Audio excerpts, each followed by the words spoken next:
السلام عليكم ورحمة الله. بسم الله والحمد لله والصلاة والسلام على رسول الله. أما بعد. സഹോദരങ്ങളെ, വിശുദ്ധ ഖുർആൻ സൂറത്തുൽ കഹ്ഫ് 18-ാമത്തെ അധ്യായത്തിലാണ് നാം ഉള്ളത്. ഈ അധ്യായത്തിൻ്റെ ഏറെക്കുറെ കാര്യങ്ങളെക്കുറിച്ച് നാം മനസ്സിലാക്കി കഴിഞ്ഞു. നമ്മൾ കഴിഞ്ഞ ദിവസം പറഞ്ഞു വച്ചത് ഈ അധ്യായത്തിൻ്റെ ഏറ്റവും പ്രധാനമായ അജണ്ടയെക്കുറിച്ചായിരുന്നു. അത് ഇബ്തിലാ ആണ്, പരീക്ഷണം എന്നതാണ് എന്ന് നാം മനസ്സിലാക്കി. പരീക്ഷണം എന്ന് പറയുന്നത് സത്യത്തിൽ ഒരു വലിയ നിഅമത്താണ്, അള്ളാഹു നൽകുന്ന ഒരു വലിയ നിഅമത്താണ്. അങ്ങനെയാണ് നമുക്ക് സൂറത്തുൽ കഹ്ഫ് നമ്മളെ പഠിപ്പിക്കുന്നത്. പരീക്ഷണം കൊണ്ടാണ് ഉയരുക. നമുക്കൊക്കെ അറിയാലോ, പരീക്ഷകളെ കൊണ്ടാണ് മനുഷ്യൻ ഉയരുന്നത് എന്ന്. പരീക്ഷയിൽ പഠിച്ച് പാസ്സായി ഉന്നതമായ ഡിഗ്രിയൊക്കെ എടുത്ത് നല്ല ജോലിയും നല്ല സംവിധാനങ്ങളിലൊക്കെ എത്തുന്നത് പരീക്ഷയിലൂടെയാണ്. സത്യത്തിൽ നമുക്കറിയാം, അള്ളാഹു സുബ്ഹാനഹു വ തആല ഏറ്റവും അനുഗ്രഹിച്ച മനുഷ്യൻ, അള്ളാഹുവിനെ കുറിച്ച് ഏറ്റവും അറിവുള്ള മനുഷ്യൻ, അള്ളാഹുമായി ഏറ്റവും അടുത്ത മനുഷ്യൻ നബിയുന മുഹമ്മദുൻ സല്ലല്ലാഹു അലൈഹി വസല്ലമയാണ്. അദ്ദേഹം ഏറെ പരീക്ഷിക്കപ്പെട്ടിട്ടുണ്ട്. കഴിഞ്ഞ അധ്യായം സത്യത്തിൽ അതായിരുന്നുവല്ലോ. ആ പരീക്ഷണം കൊണ്ട് അദ്ദേഹത്തെ ഉയർത്തിയതാണ് സൂറത്തുൽ ഇസ്രായിൽ നമ്മൾ കണ്ടത്. അള്ളാഹു നബി സല്ലല്ലാഹു അലൈഹി വസല്ലമക്ക് നൽകിയ ദറജ, ഗ്രേഡ് വേറെ ആർക്കും കിട്ടിയില്ലല്ലോ. ഉന്നതമായ ഗ്രേഡ് അള്ളാഹുവിലേക്ക് തന്നെ കൊണ്ടുപോയി, ഉയരത്തിലേക്ക് കൊണ്ടുപോയി എല്ലാ കാഴ്ചകളും കാണിച്ചു കൊടുത്തു. അപ്പോൾ നമ്മൾ അതങ്ങനെയാണ് മനസ്സിലാക്കേണ്ടത്. അപ്പോൾ സത്യത്തിൽ അള്ളാഹു സുബ്ഹാനഹു വ തആല മനുഷ്യനെ സൃഷ്ടിച്ചത് പരീക്ഷിക്കാൻ വേണ്ടിയാണ്. പരീക്ഷ മനുഷ്യ ജീവിതത്തിന്റെ ഭാഗമാണ്. ആ പരീക്ഷ മനുഷ്യന് നൽകുന്നത് ഉയർച്ചയും വളർച്ചയുമാണ്. അതാണ് നമ്മൾ എപ്പോഴും മനസ്സിലാക്കേണ്ടത്. ഉയർച്ചയും വളർച്ചയുമാണ്. ഇത് രണ്ടുമുണ്ടെങ്കിൽ, അതല്ലാതെ മനുഷ്യൻ എന്നും മറ്റു ജീവികളെപ്പോലെ ഒരേ രീതിയിലായാൽ, എന്നും ഒരേ സ്റ്റേജിലായാൽ ഒരർത്ഥമില്ലല്ലോ. അവനെന്ത് വേണം? അവന് ഉയർച്ചയുണ്ടാകണം, അവന് നല്ല വളർച്ചയും ഉണ്ടാകണം. ഇതാണ് റുഖീ എന്ന് പറയുന്നത്, അല്ലെങ്കിൽ തസ്കിയത്ത് എന്ന് പറയുന്നത്. നോക്കൂ, നമ്മൾ എപ്പോഴും മനസ്സിലാക്കേണ്ടത്, നമ്മൾ ഇൽമു കൊണ്ട് നമുക്ക് ഉയർച്ച ഉണ്ടാകും, അമല് കൊണ്ട് നമുക്ക് തസ്കിയത്ത് ഉണ്ടാകും. അതാണ് യഥാർത്ഥത്തിൽ നമ്മൾ നമ്മളെക്കുറിച്ച് മനസ്സിലാക്കേണ്ടത്. ഇൽമ് നമ്മളെ ഉയരത്തിലേക്ക് എത്തിക്കും. എന്നാൽ നമുക്ക് നമ്മുടെ പ്രവർത്തനം നന്നാക്കുക, നമ്മുടെ അമലുകൾ, ഈ തസ്കിയത്തിലൂടെ പ്രവർത്തനങ്ങൾ നന്നാകാൻ അമല് വേണം. ഇത് രണ്ടും കൂടിയാലാണ് മനുഷ്യനാകുന്നത്. അതുകൊണ്ടാണല്ലോ അള്ളാഹു സുബ്ഹാനഹു വ തആല ഇവിടെ ഈ സൂറയിൽ ഇൽമിനെ കുറിച്ച് പറയുന്നിടത്തൊരു വാക്ക് പറയുന്നുണ്ട്. 109-ാമത്തെ വചനത്തിൽ, ഖുൽ ലൗ കാനൽ ബഹ്റു മിദാദൻ ലികലിമാതി റബ്ബി ലനഫിദൽ ബഹ്റു ഖബ്ല അൻ തൻഫദ കലിമാതു റബ്ബി വലൗ ജിഅനാ ബിമിസ്ലിഹി മദദ. നമ്മളൊക്കെ പറയാറുണ്ട് 7 സമുദ്രങ്ങളുണ്ട് എന്ന്. 7 സമുദ്രങ്ങളിലെ മുഴുവൻ വെള്ളവും മഷിയായി എൻ്റെ റബ്ബിന്റെ കലിമത്തുകൾ രേഖപ്പെടുത്താനിരുന്നാൽ ആ മഷി തീരുമെന്നല്ലാതെ കലിമത്ത് തീരൂല. ഇനി അതുപോലെയുള്ളത് വേറെ കൊണ്ടുവന്നാലും കലിമത്ത് തീരൂല. ഇൽമിന് അങ്ങനെ ഒരു പ്രത്യേകതയുണ്ട്. അമല് എന്നാൽ, നോക്കൂ, അമലിനെ കുറിച്ച് പറഞ്ഞുകൊണ്ടാണ് ഈ സൂറത്ത് അവസാനിപ്പിക്കുന്നത്. ഖുൽ ഇന്നമാ അന ബശറും മിസ്ലുക്കും യുഹാ ഇലയ്യ അന്നമാ ഇലാഹുക്കും ഇലാഹുൻ വാഹിദ് ഫമൻ കാന യർജു ലിഖാ റബ്ബിഹി ഫൽയഅമൽ അമലൻ സാലിഹാ വലാ യുശ്രിക് ബിഇബാദത്തി റബ്ബിഹി അഹദ ഫൽയഅമൽ അമലൻ സാലിഹാ. അമലൻ സാലിഹിലേക്ക് മനുഷ്യൻ എത്തുക അവന്റെ ഇൽമു കൊണ്ട് അവൻ ഉയരത്തിലെത്തുമ്പോൾ മാത്രമാണ്. ഇതാണ് മനുഷ്യനും മനുഷ്യനല്ലാത്തവരും തമ്മിലുള്ള വ്യത്യാസം. അത് നമുക്ക് ഉൾക്കൊള്ളാൻ സാധിക്കണം. ഇവിടെയുള്ള മറ്റു ജീവികൾക്കൊന്നും പരീക്ഷണമില്ലല്ലോ, ഇല്ലല്ലോ. എന്താ കാര്യം? അവർക്ക് ഉയരേണ്ടതില്ല, അവർക്ക് സ്കൂളുകളില്ലല്ലോ, അവർക്ക് പാഠശാലകളില്ലല്ലോ. എന്താ കാര്യം? അവർക്കതിൻ്റെ ആവശ്യമില്ല. എന്നാൽ മനുഷ്യൻ അങ്ങനെയല്ല. മനുഷ്യന് ഉയർച്ച വേണം, വളർച്ച വേണം. മനുഷ്യൻ എന്ന് പറഞ്ഞാൽ, ഒരു മനുഷ്യൻ ഏറ്റവും നല്ല സൗഭാഗ്യവാനാകുന്നത് അവൻ്റെ റബ്ബിനെ അവൻ മനസ്സിലാക്കുമ്പോഴേ ആണ്. റബ്ബിനെ അവൻ മനസ്സിലാക്കിയാൽ, റബ്ബിന്റെ മാർഗം അവൻ മനസ്സിലാക്കിയാൽ, ആ മാർഗത്തിലൂടെ അവൻ ചരിച്ചാൽ അവൻ സംസ്കാര സമ്പന്നനാകും. അതാണ് തസ്കിയത്ത് എന്ന് പറയുന്നത്. ഇതാണ് നമ്മൾ നമ്മളെക്കുറിച്ച് മനസ്സിലാക്കേണ്ടത്. ഇതാണ് സൂറത്തുൽ കഹ്ഫ് നമ്മളെ എത്തിക്കുന്നത് ആ ഒരു കാര്യത്തിലേക്കാണ് എന്ന് നാം ഓർക്കണം. സഹോദരങ്ങളെ, ഈ സൂറത്തുൽ കഹ്ഫ്, അതിൻ്റെ തുടക്കവും ഒടുക്കവും തമ്മിൽ വല്ലാത്തൊരു ബന്ധമുണ്ട്. അത് നമ്മൾ ശരിക്ക് അത്ഭുതപ്പെടും അതിൻ്റെ ഉള്ളിലേക്ക് പോയാൽ. നോക്കൂ, സൂറത്തുൽ കഹ്ഫ് എങ്ങനെയാണ് ആരംഭിക്കുന്നത്? അൽഹംദുലില്ലാ എന്ന് പറഞ്ഞിട്ടാണ്. അൽഹംദുലില്ലാഹില്ലദീ അൻസല അലാ അബ്ദിഹിൽ കിതാബ്. അങ്ങനെയാണല്ലോ ആരംഭിക്കുന്നത്? അവസാനിക്കുന്നതോ? നിങ്ങൾ ആലോചിച്ച് നോക്കൂ. അവസാനിക്കുന്നത് ആ കിതാബ് അനുസരിച്ച് പ്രവർത്തിച്ചാൽ മനുഷ്യന് പ്രവർത്തിക്കാൻ മനുഷ്യനെ പ്രേരിപ്പിക്കുന്ന രീതിയിലാണ്. ഫമൻ കാന യർജൂ ലിഖാഅ റബ്ബിഹി ഫൽയഅമൽ അമലൻ സാലിഹാ. അങ്ങനെയാണ് എങ്ങനെ പ്രവർത്തിക്കണം എന്ന് പറഞ്ഞുകൊണ്ടാണ് അവസാനിക്കുന്നത്. അതുപോലെ തന്നെ നിങ്ങൾ ആലോചിച്ച് നോക്കൂ, സൂറത്തുൽ കഹ്ഫ് ആരംഭിച്ചിട്ടുള്ളത് നമുക്കറിയാം ഖുർആൻ പറഞ്ഞുകൊണ്ടാണ്, ഖുർആനെ കുറിച്ച് പരാമർശിച്ചുകൊണ്ടാണ്. അൽഹംദുലില്ലാഹില്ലദീ അൻസല അലാ അബ്ദിഹിൽ കിതാബ്. അവസാനിക്കുന്നത് അള്ളാഹുവിൻ്റെ കലിമാത്തുകൾ ഒരിക്കലും മനുഷ്യൻ എഴുതാനിരുന്നാൽ എഴുതാൻ പറ്റുകയില്ല, മഷി പറ്റിപ്പോകും എന്ന് പറഞ്ഞുകൊണ്ടാണ്. എന്താണ് സഹോദരങ്ങളെ ഇത്? ഒരൊറ്റ സംഗതി, ഒരൊറ്റ സന്ദേശം മനുഷ്യരിലേക്ക് എത്തിക്കാനാണ്. അതെന്താന്ന് ചോദിച്ചാൽ വിശുദ്ധ ഖുർആൻ മാത്രമാണ് നിങ്ങൾക്കുള്ള അഭയം. നിങ്ങളെ എല്ലാവിധ ഫിത്നകളിൽ നിന്നും സംരക്ഷിക്കാനുള്ള ഏക സുരക്ഷിതത്വം വിഭാവനം ചെയ്യുന്നത് വിശുദ്ധ ഖുർആനിലൂടെ മാത്രമാണ് എന്ന് പഠിപ്പിക്കാനാണ് യഥാർത്ഥത്തിൽ അങ്ങനെ ചെയ്തത്. ഇനി നിങ്ങൾ ആലോചിച്ച് നോക്കൂ, സൂറത്തുൽ കഹ്ഫും അതിനു മുമ്പുള്ള അധ്യായമായ സൂറത്ത് ഇസ്രാഉം തമ്മിൽ വല്ലാത്ത ഒരു ബന്ധമുണ്ട്. നോക്കൂ, സൂറത്ത് ഇസ്രാ എങ്ങനെയാണ് അവസാനിച്ചത്? എല്ലാവർക്കും ഓർമ്മയില്ലേ? അവസാനത്തെ ആയത്ത് വഖുലിൽ ഹംദുലില്ലാഹ് അല്ലദീ ലം യത്തഖിദ് വലദൻ വലം യകുൽ ലഹു ശരീക്. അൽഹംദുലില്ലാഹ് എന്ന് പറഞ്ഞുകൊണ്ടാണ് സൂറത്ത് ഇസ്രാ അവസാനിക്കുന്നതെങ്കിൽ സൂറത്തുൽ കഹ്ഫ് എങ്ങനെ തുടങ്ങുന്നത്? അത് പറഞ്ഞുകൊണ്ടാ, അൽഹംദുലില്ലാഹ് അല്ലദീ അൻസല അലാ അബ്ദിഹിൽ കിതാബ്. സുബ്ഹാനല്ലാഹ്. നിങ്ങൾ ആലോചിക്കൂ, ആ ഒരു പാരസ്പര്യം ഭയങ്കരമാണ്, വല്ലാത്ത അത്ഭുതമാണ്. സൂറത്തുൽ ഇസ്രാ യഥാർത്ഥത്തിൽ നമുക്കറിയാം അത്ഭുതകരമായ വളരെ കൗതുകമുള്ള ഒരു യാത്രയിലൂടെയാണ് സൂറത്തുൽ ഇസ്രാ നമ്മളെ കൊണ്ടുപോകുന്നത്. അല്ലാഹു സുബ്ഹാനഹു വ തആല മുഹമ്മദ് മുസ്തഫ തങ്ങളെ ആ യാത്രയിലൂടെ അദ്ദേഹത്തെ ബഹുമാനിക്കുകയാണ്. എന്നാൽ സൂറത്തുൽ കഹ്ഫ് അത്ഭുതകരമായ മറ്റൊരു യാത്രയിലൂടെയാണ് കൊണ്ടുപോകുന്നത്. ഒന്നാമത്തേത് ആകാശയാത്രയായിരുന്നുവെങ്കിൽ ഇത് അസ്ഹാബുൽ കഹ്ഫിന്റെ യാത്ര, മൂസയും ഖിദറും ഒന്നിച്ചുള്ള യാത്ര, ദുൽഖർനൈനിന്റെ യാത്ര. ഇതൊക്കെ നമ്മളതിൻ്റെ ഉള്ളിലേക്ക് ചെന്നാൽ അതിമനോഹരമാണ്. രണ്ടും യാത്രകളാണ്. ഒന്ന് അത്യത്ഭുതകരമായ യാത്രയായിരുന്നുവെങ്കിൽ മറ്റൊന്ന് ഒരുപാട് പാഠം ഉൾക്കൊള്ളാനുള്ള യാത്രയായിരുന്നു. മറ്റൊന്ന് നിങ്ങൾ ചിന്തിച്ചു നോക്കൂ, ഇസ്രായിലെ ആയത്ത് യഥാർത്ഥത്തിൽ വലിയ കൗതുകമുള്ള ആയത്തായിരുന്നു, അല്ലെ? വലിയ അത്ഭുതമുള്ള ആയത്തുകളായിരുന്നു, വലിയ മുഅ്ജിസത്തുള്ള ആയത്തുകളാണ് ഇസ്രായേൽ ആയത്തുകൾ. എന്നാൽ ഇവിടെയോ അള്ളാഹു സുബ്ഹാനഹു വ തആല അള്ളാഹുവിന്റെ കിതാബ് അവതരിപ്പിച്ചു. അതായിരുന്നല്ലോ ഏറ്റവും വലിയ മുഅ്ജിസത്ത്. അതിനെക്കുറിച്ചുള്ള പരാമർശമാണ് കഹ്ഫിലുള്ളത്. ഇങ്ങനെ ഇതൊക്കെ തമ്മിൽ പരസ്പര ബന്ധമുണ്ട് എന്നാണ് ഞാൻ പറഞ്ഞു വന്നത്. നോക്കൂ, ഇതിലുള്ള മുഖ്യ ചർച്ചാ വിഷയത്തെക്കുറിച്ച് നമ്മളൊന്നിപ്പോൾ സംസാരിക്കേണ്ടതുണ്ട്. മുഖ്യ ചർച്ചാ വിഷയം ഇതിൽ കഥകളാണ്. 5 കഥകളാണ് ഈ സൂറയുടെ ഏറ്റവും മനോഹരമായ ദൃശ്യമെന്ന് പറയുന്നത്. 5 കഥകൾ. നിങ്ങൾക്കറിയോ, ഈ സൂറയുടെ 71% കഥകളാണ്. നിങ്ങളത് വേണമെങ്കിൽ പരിശോധിച്ചാൽ നിങ്ങൾക്ക് കാണാൻ സാധിക്കും. രസകരമായ കഥകൾ. ഒന്നാമത്തെ കഥ നമുക്കറിയാം, അസ്ഹാബുൽ കഹ്ഫിന്റെ കഥയാണ്. അവരാ ഗുഹയിലേക്ക് അഭയം തേടി പോകുന്ന കഥയുണ്ട്. രണ്ടാമത്തെ കഥ 2 തോട്ടക്കാരുടെ കഥയാണ്. മൂന്നാമത്തെ കഥയിലേക്ക് പോകുന്നതിന് മുമ്പ് ആദം നബിയുടെയും ഇബ്ലീസിന്റെയും ചെറിയ ഒരു പരാമർശം നടത്തുന്നുണ്ട്.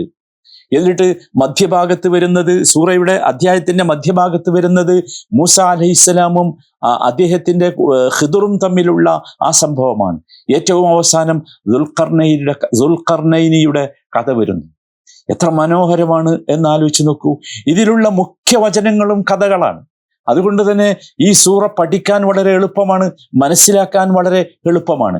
ആ കഥകൾക്കിടയിലൂടെ കൃത്യമായ ചില കാര്യങ്ങൾ അല്ലാഹു സുബ്ഹാനഹു വ തആല നമ്മളെ ബോധ്യപ്പെടുത്തുന്നു എന്ന് മാത്രം. മനസ്സിലായില്ലേ? പക്ഷെ ഈ കഥകളൊക്കെ പോകുന്നത് ഒരേ നേർരേഖയിലാണ്, വ്യത്യസ്തമായതല്ല. ഒരേ നേർരേഖ. എല്ലാറ്റിലുമുള്ളത് ഫിത്നയാണ്. നമ്മൾ നേരത്തെ സംസാരിച്ചല്ലോ 5 ഫിത്നകളെ കുറിച്ച്. ആ ഫിത്നകളെ കുറിച്ചുള്ള പരാമർശവും ആ ഫിത്നകൾ എങ്ങനെ ഉണ്ടായി, ആ ഫിത്നകളിൽ നിന്ന് എങ്ങനെ മുസ്ലിം സമൂഹത്തിന് രക്ഷപ്പെടാം എന്നതാണ് ഈ കഥയിലൂടെ അള്ളാഹു പഠിപ്പിക്കുന്നത്. അള്ളാഹുവിന്റെ കഥ എന്ന് പറഞ്ഞാൽ നമുക്കറിയാം ഭാവനാവിലാസങ്ങളല്ലല്ലോ, യാഥാർത്ഥ്യമാണ്, ഉണ്ടായതാണ്. കഥ എന്ന് സാധാരണ പറയുമ്പോൾ അത് ഭാവനകളാണ്. പക്ഷേ ഖുർആനിലെ കഥ എന്ന് പറയുന്നത് ഭാവനകളല്ല, അത് യാഥാർത്ഥ്യങ്ങളാണ്.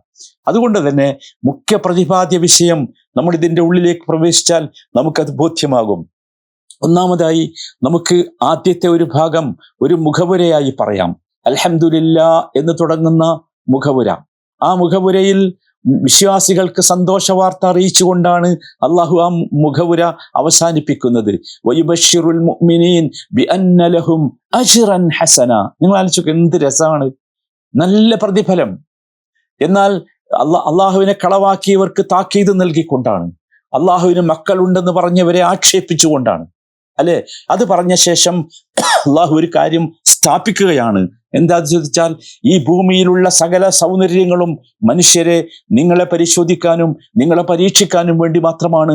ഇവിടെയുള്ള എല്ലാ സൗന്ദര്യങ്ങളും നശിക്കുക തന്നെ ചെയ്യും.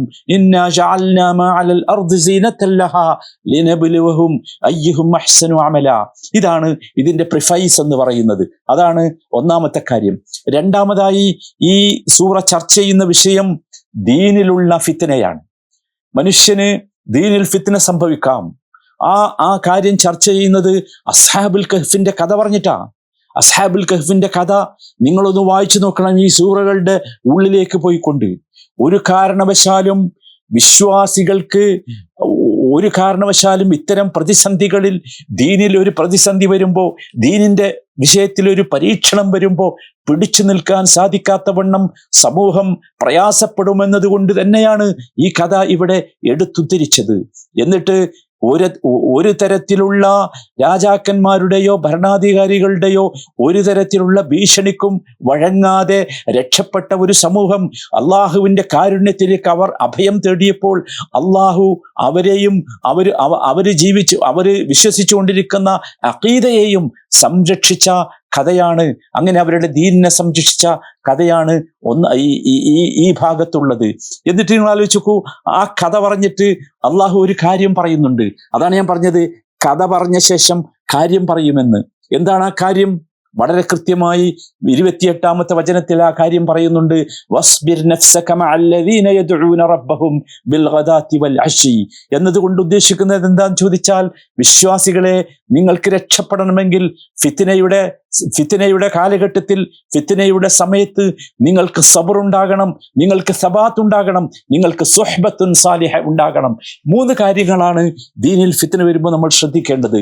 ഒന്ന്, നമുക്ക് സബർ വേണം. അള്ളാഹുവിന്റെ ദീനിൽ പിടിച്ചു നിൽക്കാനുള്ള സബർ വേണം. രണ്ടാമത്തേത്, ഏതെങ്കിലും ഒരു സമയത്ത് സബർ ഉണ്ടായാൽ പോരാ, സബാത്ത് കിട്ടണം. സബാത്ത് എന്ന് പറഞ്ഞാൽ സ്റ്റെബിലിറ്റിയാണ്, സ്ഥിരതയാണ്. ആ മനസ്സിലാക്കി സബർ കാണിച്ച വിഷയത്തിൽ സ്ഥിരപ്പെടാൻ സാധിക്കണം. മൂന്നാമത്തേത്, അതിന് നമ്മളെ മുമ്പോട്ട് കൊണ്ടുപോകാൻ സഹായിക്കാൻ സുഹ്ബത്തുൻ സാലിഹ, നമുക്ക് നല്ല കൂട്ടുകെട്ട് വേണം. അതാണ് വസ്ബിർ നഫ്സക മഅല്ലദീന യദ്ഊന റബ്ബഹും ബിൽഗദാതി വൽ അശി. നമ്മൾ സാധാരണ ഈ ആയത്തോതി പറയാറുണ്ട്, റസൂലുള്ളാഹി സ്വല്ലല്ലാഹു അലൈഹി വസല്ലമയോട് ആ സമൂഹത്തിന്റെ കൂടെ, അള്ളാഹുവിനോട് ദുആ ചെയ്യുന്ന ആ സമൂഹത്തിന്റെ കൂടെ തന്നെയാണ് നിൽക്കേണ്ടത് എന്ന് പറയാനാണ് ഈ വചനം. അത് മാത്രമല്ല സഹോദരങ്ങളെ, ഇത് നമ്മളോടൊക്കെയാണ്. നമ്മൾ ഈ 3 കാര്യങ്ങൾ ശ്രദ്ധിക്കണം ദീനിൽ ഫിത്ന വരുന്ന സമയത്ത്. എങ്കിലേ നമ്മുടെ ദീൻ നഷ്ടപ്പെടാതെ നമുക്ക് മുമ്പോട്ട് കൊണ്ടുപോകാൻ സാധിക്കൂ എന്നതാണ്. മൂന്നാമത്തെ ഈ സൂറയിലെ ചർച്ചാ വിഷയം ഫിത്നത്തുൽ മാലാണ്. ഫിത്നത്തുൽ മാൽ എന്ന് പറഞ്ഞാൽ സമ്പത്ത് കൊണ്ടുവരാവുന്ന ഫിത്ന. അത് വിശദീകരിക്കാൻ 2 മനുഷ്യരുടെ കഥ പറയുന്നുണ്ട് ഇതിൽ. 2 മനുഷ്യരുടെ കഥ, 2 തോട്ടക്കാരുടെ കഥ. ഒരു തോട്ടക്കാരൻ, അവന്റെ സമ്പത്ത് വല്ലാതെ അവനെ അഹങ്കാരിയാക്കി. അവൻ വിചാരിച്ചു ഈ ദുനിയാവില് തനിക്ക് കിട്ടിയ സമ്പത്തും സമ്പാദ്യവും സുഖങ്ങളും തോട്ടവുമൊക്കെ എന്നൊന്നും നിലനിൽക്കുമെന്ന്. അവൻ കിബർ കാണിച്ചു, അള്ളാഹുവിനെ വിസ്മരിച്ചു. അള്ളാഹു നൽകിയ നിഅമത്തിന് നന്ദി കാണിക്കാൻ അവൻ വിസമ്മതം പ്രകടിപ്പിച്ചു. നിങ്ങൾ ആലോചിച്ച് നോക്കൂ. അവിടെയാണ് വളരെ കൃത്യമായി ഈ കഥ അള്ളാഹു പറയുന്നത്. ഈ കഥ പറഞ്ഞ് അവസാനിപ്പിക്കുകയല്ല. എങ്ങനെയാണ് നിങ്ങൾക്ക് അത്തരമൊരു ഫിത്ന ജീവിതത്തിൽ വരുമ്പോൾ, നിങ്ങൾക്ക് ജീവിതം പ്രാരാബ്ധവും പ്രശ്നവും ദാരിദ്ര്യവുമായിരുന്നു, പിന്നീട് വലിയ വളർച്ചയുണ്ടായപ്പോൾ അള്ളാഹുവിനോട് നന്ദി കാണിക്കാൻ പറ്റാത്ത വിധം നമ്മൾ അബദ്ധത്തിൽ കുഴിയിൽ ചാടിപ്പോയി. എങ്ങനെ രക്ഷപ്പെടും? അള്ളാഹു സുബ്ഹാനഹു വ തആല കൃത്യമായി ഈ കഥ പറഞ്ഞ ശേഷം ശേഷം അതിനോടനുബന്ധമായി പറഞ്ഞു, ഇത്തരം ഫിത്നകളിൽ നിന്ന്, സമ്പത്തിന്റെ ഫിത്നകളിൽ നിന്ന് രക്ഷപ്പെടാൻ ഒരൊറ്റ മാർഗമേ ഉള്ളൂ. അത് അള്ളാഹു തന്നതാണ് ഈ നിഅമത്തുകൾ എന്ന് നമ്മൾ അംഗീകരിക്കുകയും അള്ളാഹുവിന് നന്ദി പ്രകടിപ്പിക്കുകയും നന്ദി ചെയ്യുകയും ചെയ്യുക എന്നതാണ് എന്ന് 39-ാമത്തെ വചനം ആ കാര്യം പറയുന്നുണ്ട്. ഫലൗലാ ഇദ് ദഖൽത ജന്നതക ഖുൽത മാഷാ അല്ലാഹ് ലാ ഖുവത ഇല്ലാ ബില്ലാഹ്. സമൃദ്ധിയുള്ള തോട്ടത്തിലേക്ക് പ്രവേശിച്ചപ്പോ ഇതൊക്കെ എന്റേതാണ്, നിന്നേക്കാൾ എനിക്കാണ് കൂടുതൽ സമ്പത്ത് എന്ന് പറയുന്നതിന് പകരം നമ്മൾ പറയേണ്ടത്, ഇവൻ പറയേണ്ടിയിരുന്നത് ഈ വാചകമായിരുന്നു, മാഷാ അല്ലാഹ് ലാ ഖുവത ഇല്ലാ ബില്ലാഹ്. അള്ളാഹു തന്നതാണ്, എനിക്കൊരു കഴിവുമില്ല, അള്ളാഹു മഹാൻ തന്നെയാണ് എന്നാശയം വരാവുന്ന ഈ വാക്കാണ് നമ്മുടെയൊക്കെ ഉള്ളിൽ വരേണ്ടത്. എങ്കിലേ സാമ്പത്തികമായ അഭിവൃദ്ധി വരുമ്പോ ആ സാമ്പത്തികമായ അഭിവൃദ്ധിയുടെ ഫിത്നയിൽപ്പെടാതെ നമ്മൾ രക്ഷപ്പെടുകയുള്ളൂ എന്നർത്ഥം. നോക്കൂ, അത് പറഞ്ഞ ശേഷം അള്ളാഹു അതിമനോഹരമായ 3 കാര്യങ്ങൾ പറയുന്നുണ്ട്. ഞാൻ നേരത്തെയും 3 കാര്യം പറഞ്ഞല്ലോ. മറ്റേ ദീനിന്റെ ഫിത്നയിൽ നിന്ന് രക്ഷപ്പെടാൻ 3 കാര്യങ്ങൾ വേണമെന്ന് പറഞ്ഞല്ലോ. ഇവിടെയും 3 കാര്യങ്ങൾ അള്ളാഹു പറയുന്നുണ്ട്. ഒന്നാമത്തേത് 45-ാമത്തെ വചനം അതിമനോഹരമായ ഒരു ഉപമയാണ്. വദ്രിബ് ലഹും മസലൽ ഹയാത്തി ദുനിയ കമാഇൻ അൻസൽനാഹു മിനസ് സമാ ഫഖ്തലത ബിഹി നബാതുൽ അർദ് ഫഅസ്ബഹ ഹശീമൻ തദ്റൂഹു റിയാഹ് എന്ന് പറഞ്ഞുകൊണ്ട് മനോഹരമായ ഒരു ഉപമയാണ് അല്ലാഹു സുബ്ഹാനഹു വ തആല ഒന്നാമതായി പറയുന്നത്. ആ ഉപമയിൽ പറയുന്നത് ഐഹിക ജീവിതത്തിന്റെ ഉപമ. വദ്രിബ് ലഹും, അവർക്ക് വിവരിച്ചു കൊടുക്കുക. അത് കമാഇൻ അൻസൽനാഹു മിനസ് സമാ, ആകാശത്ത് നിന്ന് നാം വെള്ളമിറക്കി, അതുമൂലം ഭൂമിയിൽ സസ്യങ്ങൾ ഇടകലർന്ന് വളർന്നു. താമസിയാതെ അത് കാറ്റുകൾ പറത്തിക്കളയുന്ന തുരുമ്പായി തീർന്നു. അതുപോലെയാണ് ഐഹിക ജീവിതം. അത് കണ്ടിട്ട് നിങ്ങളാരും ചാടണ്ട എന്നാ പറഞ്ഞത്. വകാനല്ലാഹു അലാ കുല്ലി ഷൈഇൻ മുഖ്തദിറ, അള്ളാഹു ഏത് കാര്യത്തിനും കഴിവുള്ളവനാണ്. നമുക്ക് സമൃദ്ധിയോ സമ്പത്തോ ഉണ്ടാകുമ്പോൾ ഇതെന്നും നിലനിൽക്കുമെന്ന് നാം വിചാരിക്കണ്ട. ഇതാ ഒരു കാറ്റടിച്ചാൽ പാറിപ്പോകാനേ ഇതുള്ളൂ എന്നാണ് അള്ളാഹു സൂചിപ്പിച്ചത്. തുടർന്ന് പറഞ്ഞു 46-ാമത്തെ വചനം ഈ കാര്യം കൂടുതൽ ബോധ്യമാകാൻ വേണ്ടി പറഞ്ഞു, അൽ മാലു വൽ ബനൂന സീനത്തുൽ ഹയാത്തി ദുനിയ, സ്വത്തും സന്താനങ്ങളും ഈ ലോക ജീവിതത്തിന്റെ അലങ്കാരം മാത്രമാണ്. അതാണ് ഞാൻ പറഞ്ഞത്. ഞാൻ ആമുഖത്തിൽ ആവർത്തിച്ച് പറഞ്ഞു, സീനത്ത് എന്ന പദം അലങ്കാരം മാത്രമാണ്. ദുനിയാവ് അലങ്കാരമാണ്. വൽ ബാഖിയാത്തുസ് സാലിഹാത്തു ഖൈറുൻ ഇൻദ റബ്ബിക സവാബൻ വഖൈറുൻ അമല, എന്നാൽ നിലനിൽക്കുന്ന സൽക്കർമ്മങ്ങളാണ് നിന്റെ റബ്ബിന്റെ അടുത്ത് ഉത്തമമായ പ്രതിഫലമുള്ളതും ഉത്തമമായ പ്രതീക്ഷ നൽകുന്നതും എന്ന് പറഞ്ഞു അല്ലാഹു സുബ്ഹാനഹു വ തആല ആ കാര്യം അവിടെ അവസാനിപ്പിച്ചു. എന്നിട്ട് 47-ാമത്തെ വചനം കൂടി വായിച്ചാൽ, ഒരു കാരണവശാലും സമ്പത്തിന്റെ ഫിത്നയിൽ നാം അകപ്പെട്ടു പോകാതിരിക്കാൻ തക്കവണ്ണം ശക്തമാണ് ആ വചനം. വയൗമ നുസയ്യിറുൽ ജിബാൽ വതറൽ അർദ ബാരിസതൻ വഹശർനാഹും ഫലം നുഗാദിർ മിൻഹും അഹദാ, പർവ്വതങ്ങളെ നാം സഞ്ചരിപ്പിക്കുകയും തെളിഞ്ഞു നിരപ്പായ നിലയിൽ ഭൂമി നിനക്ക് കാണുമാറാവുകയും തുടർന്ന് അവരിൽ നിന്ന് ഒരാളെയും വിട്ടുകളയാതെ നാം അവരെ ഒരുമിച്ച് കൂട്ടുന്ന ഒരു ദിവസമുണ്ട് എന്നോർക്കണം എന്ന് പറഞ്ഞുകൊണ്ട് ഉയർത്തെഴുന്നേൽപ്പ് നാളിന്റെ ദിവസത്തെ ഓർമ്മിപ്പിച്ചുകൊണ്ടാണ് സാമ്പത്തികമായ ഫിത്നയിൽ നിന്ന് നിങ്ങൾ രക്ഷപ്പെടണം എന്ന് അള്ളാഹു നമ്മെ പഠിപ്പിക്കുന്നത്. ഇതാണ് 3-ാമത്തെ പ്രമേയം. 4-ാമത്തെ ചർച്ചാ വിഷയം എന്ന് പറയുന്നത് മൂസാ അലൈഹിസ്സലാമും അദ്ദേഹത്തിന്റെ കൂടെ സഞ്ചരിച്ച, അല്ലെങ്കിൽ മൂസാ നബി കൂടെ സഞ്ചരിച്ച നല്ല മനുഷ്യൻ ഖിദറും തമ്മിലുള്ള വിഷയമാണ്. അവിടെയുള്ളത് ഫിത്നത്തുൽ ഇൽമാണ്. നോക്കൂ, ഫിത്നത്തു ദീൻ നമ്മൾ പറഞ്ഞു, ദീനിൽ സംഭവിക്കുന്ന ഫിത്നയെ കുറിച്ച് പറഞ്ഞു. അതുപോലെ തന്നെ ഫിത്നത്തുൽ മാൽ പറഞ്ഞു, സമ്പത്തിൽ സംഭവിക്കുന്ന ഫിത്നയെ കുറിച്ച് പറഞ്ഞു. ഈ ചരിത്രം നമ്മെ പഠിപ്പിക്കുന്നത് ഇൽമിലുള്ള ഫിത്നയെ കുറിച്ചാണ്. നോക്കൂ, ഇവിടെ മൂസാ അലൈഹിസ്സലാമിന്റെ വിനയത്തിന്റെ ശക്തി എത്രമാത്രമാണ് എന്ന് നമ്മൾ ഓർക്കണം. ഇൽമ അന്വേഷിച്ചുകൊണ്ട് മനുഷ്യൻ എങ്ങനെ നടക്കണം, ഇൽമ തേടണം, ഇൽമ അന്വേഷിക്കണം. ഇൽമ പഠിക്കാൻ വേണ്ടി, വിജ്ഞാനം അഭ്യസിക്കാൻ വേണ്ടി മനുഷ്യൻ സബ്ർ കാണിക്കേണ്ടി വരും. അതാണ് ഈ ചരിത്രം ഈ കഥ നമ്മളോട് പറയുന്നത്. നോക്കൂ, ഒരു കാര്യം നമ്മൾ മനസ്സിലാക്കണം. ഈ ഈ ഈ ചരിത്രം നമ്മൾ വായിക്കുമ്പോൾ മൂസാ നബിയുടെയും ഖിദറിന്റെയും ഇടയിലുള്ള ഈ യാത്രയും ആ യാത്രയിൽ നടന്ന സംഭവങ്ങളും ഒക്കെ വായിക്കുമ്പോൾ ഒരു കാര്യം നമുക്ക് ബോധ്യമാകും. ഇൽമ് അള്ളാഹുവിൽ നിന്നുള്ളതാണ്. മനുഷ്യനെന്ന് പറഞ്ഞാൽ വിവരമില്ലാത്തവനാണ്. അവനവന്റെ ഉമ്മയുടെ ഗർഭാശയത്തിൽ നിന്ന് പുറത്തു വന്നതിനെ കുറിച്ച് ഖുർആൻ പറയുന്നുണ്ട്. വല്ലാഹു അഖ്റജകും മിൻ ബുതൂനി ഉമ്മഹാതികും ലാ തഅലമൂന ശൈആ. ഉമ്മമാരുടെ ഉദരത്തിൽ നിന്ന് നിങ്ങൾ പുറത്തു വന്നത് ഒരു ചുക്കും അറിയാതെയായിരുന്നു. അള്ളാഹുവാണ് നിങ്ങൾക്ക് ഇൽമ് നൽകിയത്. അപ്പോ ആ ഇൽമ് എന്തായിരിക്കണം? ആ ഇൽമ് നമ്മളെ നശിപ്പിക്കുന്നതാകരുത്. ആ ഇൽമ് എനിക്ക് വലിയ വിജ്ഞാനമുണ്ട്, വലിയ ഡിഗ്രി ഉണ്ട്, വലിയ സർട്ടിഫിക്കറ്റ് ഉണ്ട്, എൻ്റെ കയ്യിൽ ക്വാളിഫിക്കേഷൻ ഉണ്ട് എന്നതുകൊണ്ട് അഹങ്കരിച്ച് നടക്കേണ്ടവനല്ല ഒരു മനുഷ്യൻ. എനിക്കുള്ള ഇൽമിന്റെ പേരിൽ എനിക്ക് അഹങ്കാരമോ കിബറോ താന്തോന്നിത്വമോ വരാൻ പാടില്ല. അത്തരം ഫിത്നയാണ് ഇന്ന് ലോകത്ത് കാണുന്നത് മുഴുവൻ. അത്തരം ഒരു ഫിത്ന മുസ്ലിം സമൂഹമേ നിങ്ങൾക്ക് സംഭവിക്കരുത് എന്ന് പറയാൻ തന്നെയാണ് മൂസാ അലൈഹിസ്സലാമിന്റെയും ഖിദറിന്റെയും ഇടയിലുള്ള ഈ യാത്രയും ഈ സംഭവവും നമുക്ക് എടുത്തു പറഞ്ഞു തന്നിട്ടുള്ളത്. എങ്ങനെയാണ് ഇത്തരം ഫിത്നകളിൽ നിന്ന് രക്ഷപ്പെടുക? ഇന്ന് പുതിയ സമൂഹം ഇത്തരം ഫിത്നകളിൽ പെട്ടുപോകുന്നു എന്ന് മാത്രമല്ല, അഹങ്കാരികളായി മാറുന്നു എന്നതാണ് നാം കാണുന്ന വസ്തുത. നിങ്ങൾ ആലോചിച്ച് നോക്കൂ, ഒരക്ഷരം കൂട്ടി വായിക്കാനാകുമ്പോഴേക്ക് റബ്ബിനെ നിഷേധിക്കുന്ന, അള്ളാഹു ഇല്ല എന്ന് പറയുന്ന, ദീൻ വേണ്ടെന്ന് പറയുന്ന ഒരു വിഭാഗമായി ഇത് സമൂഹം മാറിക്കഴിഞ്ഞിട്ടുണ്ട്. ഇവിടെയാണ് ഈ കഥക്ക് പ്രസക്തിയുള്ളത്. ഒന്നാമതായി അള്ളാഹു പറയുന്നത്, ഈ ഫിത്നയിൽ നിന്ന് രക്ഷപ്പെടണമെങ്കിൽ നിങ്ങൾക്ക് വിജ്ഞാനം അന്വേഷിക്കുമ്പോൾ നിങ്ങൾക്ക് വിനയമുണ്ടാകണം. ഹൽ അത്തബിഉക അലാ അൻ തുഅല്ലിമനി മിമ്മാ ഉല്ലിംത മിൻഹു റുഷ്ദ. നോക്കൂ, നിങ്ങൾ മൂസാ അലൈഹിസ്സലാമിന്റെ ചോദ്യമാണ് 66-ാമത്തെ വചനത്തിൽ അള്ളാഹു എടുത്തുദ്ധരിച്ചത്. ഈ രണ്ടുപേരും കണ്ടുമുട്ടിയിട്ട് ചോദിക്കുന്ന ഒരു ചോദ്യമുണ്ട്. ഖാല ലഹു മൂസ ഹൽ അത്തബിഉക അലാ അൻ തുഅല്ലിമനി മിമ്മാ ഉല്ലിംത റുഷ്ദ. മൂസ അലൈഹിസ്സലാം അദ്ദേഹത്തോട് ചോദിക്കുകയാണ്, താങ്കൾക്ക് പഠിപ്പിക്കപ്പെട്ട സന്മാർഗ ജ്ഞാനത്തിൽ നിന്ന് എനിക്ക് താങ്കൾ പഠിപ്പിച്ചു തരുന്നതിനായി ഞാൻ താങ്കളെ അനുഗമിക്കട്ടെ, താങ്കളുടെ കൂടെ പോരട്ടെ എന്ന്. നിങ്ങൾ ആലോചിച്ച് നോക്കൂ, മൂസാ അലൈഹിസ്സലാം ആരാണെന്ന് നമ്മൾ ഓർക്കണം. ഉലുൽ അസ്മി മിനർ റുസുലാണ്. ഇദ്ദേഹം പ്രവാചകനാണോ അല്ലയോ എന്ന് സംശയമുണ്ട് അദ്ദേഹത്തെ കുറിച്ച്. റജുലുൻ സാലിഹ് എന്ന് പറയുന്നുണ്ട്, പ്രവാചകനാണ് എന്ന് പറയുന്നുണ്ട്.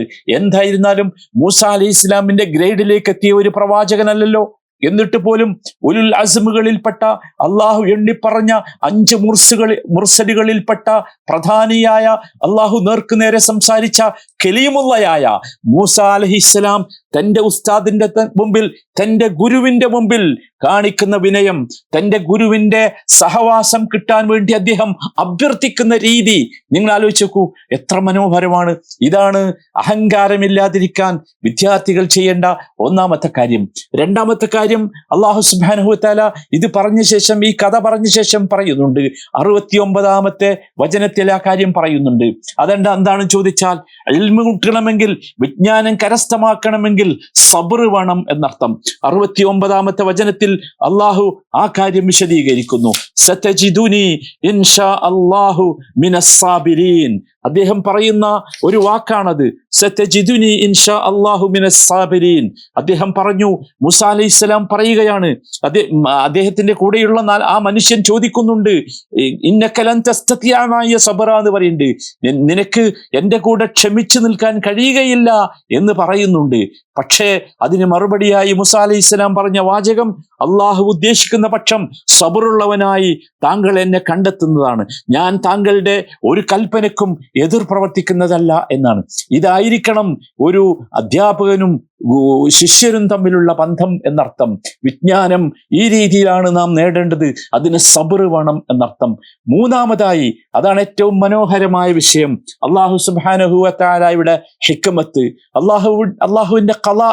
നിങ്ങൾ ആലോചിച്ച് നോക്കൂ, ഈ മൂസയും ഖിദറും തമ്മിലുള്ള ആ സംഭാഷണത്തിൽ നമുക്കൊരിക്കലും മനസ്സിലാകാൻ സാധിക്കാത്ത വിജ്ഞാനം അള്ളാഹു പറഞ്ഞു തരികയാണ്. 82-ാമത്തെ വചനത്തിൽ ആ കാര്യം അദ്ദേഹം എടുത്തു പറയുന്നുണ്ട്.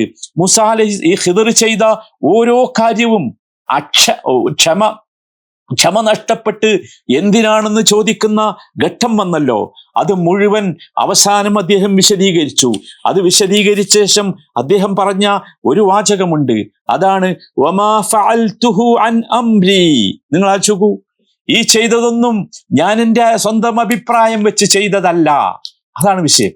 ഈ ചെയ്തതൊന്നും ഞാൻ എൻ്റെ സ്വന്തം അഭിപ്രായം വെച്ച് ചെയ്തതല്ല. നിങ്ങൾ ആലോചിക്കൂ, എന്തൊക്കെ ചെയ്തു എന്ന് നമുക്കറിയാം. 3 വലിയ സംഭവങ്ങളുണ്ട്. ആ സംഭവങ്ങൾ ഒന്നും ചെയ്തത് യഥാർത്ഥത്തിൽ ഞാൻ ഒരിക്കലും എൻ്റെ സ്വന്തം കാര്യം കൊണ്ട് ചെയ്തതല്ല. താങ്കൾക്ക് ഏതൊരു കാര്യത്തിൽ ക്ഷമിക്കാൻ കഴിയാതിരുന്നുവോ അതിൻ്റെ പൊരുൾ അതാകുന്നു എന്ന് പറഞ്ഞുകൊണ്ടാണ് മൂസാ അലൈഹിസ്സലാമിന് അത് വിശദീകരിച്ചു കൊടുക്കുന്നത്. അഥവാ നാം മനസ്സിലാക്കേണ്ടത്, അല്ലാഹു സുബ്ഹാനഹു വ തആല ഒരു കാര്യം അള്ളാഹ് വഹീന്റെ അടിസ്ഥാനത്തിൽ ഇൽമായി നമുക്ക് എത്തിച്ചു തന്ന കാര്യമുണ്ടെങ്കിൽ അത് നമുക്ക് ബോധ്യമായാലും ഇല്ലെങ്കിലും മനസ്സിലായാലും ഇല്ലെങ്കിലും അത് അള്ളാഹു പറഞ്ഞു, റസൂല് പറഞ്ഞു എന്ന കാരണത്താൽ അംഗീകരിക്കാൻ നമുക്ക് സാധിക്കണം എന്നർത്ഥം. ഇതാണ് 4ാമത്തെ വിഷയം. 5ാമത്തെ വിഷയം, ഇതിൽ ചർച്ച ചെയ്യുന്ന 5ാമത്തെ വിഷയം എന്ന് പറയുന്നത് ഫിത്നത്തു സൽത്തയാണ്, അഥവാ ആധിപത്യം, അധികാരത്തിന്റെ ഫിത്ന. അതാണ് ദുൽഖർനൈനിയുടെ കഥയിലൂടെ അള്ളാഹു നമ്മെ പഠിപ്പിക്കുന്നത്. ദുൽഖർനൈനി ചരിത്രം നിങ്ങൾ പഠിച്ചിട്ടുണ്ട്. അദ്ദേഹം ഒരു നല്ല രാജാവായിരുന്നു. അദ്ദേഹത്തിന്റെ ശക്തിയും അധികാരവും അദ്ദേഹം ഉപയോഗിച്ചത് 2 കാര്യത്തിനായിരുന്നു. ഒന്ന് നീതി നടപ്പാക്കാൻ, മറ്റൊന്ന് ആക്രമിക്കപ്പെടുന്ന സമൂഹത്തെ സഹായിക്കാൻ. ഇതാണ് ആ കഥയിൽ നിറഞ്ഞു നിൽക്കുന്നത്. ഇതും ഒരു യാത്രയാണല്ലോ. ആ കഥയിൽ മുഴുവൻ അതാണ് നിറഞ്ഞു നിൽക്കുന്നത്. വലിയ ഫിത്നയും പരീക്ഷണങ്ങളും ഉണ്ടായ ഒരു കാലഘട്ടത്തിലാണ് അദ്ദേഹം വരുന്നത്. അദ്ദേഹത്തിന്റെ അധികാരം ഒരിക്കലും അദ്ദേഹത്തിന്റെ സ്വന്തം കാര്യത്തിന് വേണ്ടി അദ്ദേഹം ഉപയോഗിച്ചില്ലെന്ന് മാത്രമല്ല, അദ്ദേഹം ഉപയോഗിച്ചത് മുഴുവൻ ജനങ്ങൾക്ക് നന്മ ചെയ്യുന്ന കാര്യത്തിലായിരുന്നു. നമുക്കറിയാം ഇന്ന് അധികാരമുള്ളവരൊക്കെ ചെയ്യുന്നത് എന്താണ് എന്ന്. അവരുടെ സ്വന്തം കാര്യത്തിന് വേണ്ടി അധികാരം സ്വജനപക്ഷപാതത്തിന് വേണ്ടി സ്വന്തം കാര്യത്തിന് വേണ്ടി ഉപയോഗപ്പെടുത്തുന്ന ആളുകളാണ് മഹാഭൂരിപക്ഷവും.